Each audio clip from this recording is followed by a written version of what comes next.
Today I'm going to be talking about the Australian Royal Commission. You may not know this, but the Australian government investigated how the Jehovah's Witnesses handled child abuse cases. In 2015, the Australian Royal Commission into Institutional Responses to CSA investigated how institutions handled abuse, including the Jehovah's Witnesses.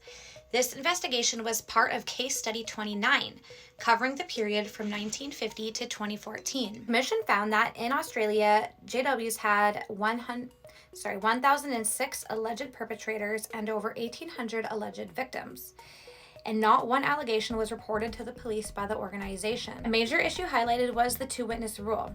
Jehovah's Witnesses require two witnesses to establish wrongdoing internally, based on their interpretation of Deuteronomy 19:15. Since child abuse often occurs in private, this rule frequently prevented allegations from being acted on. The commission found that elders were instructed to contact the branch office before reporting abuse, and recommended that the organization abandon the two-witness rule in child abuse cases.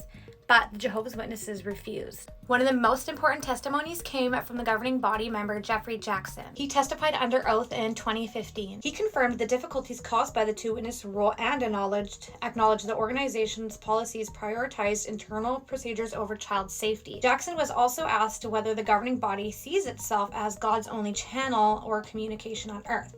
He replied that it would be quite presumptuous to say that they are the only spokesperson that God is using. A statement that contrasted with the teaching that the governing body is the faithful and discreet slave directing the organization.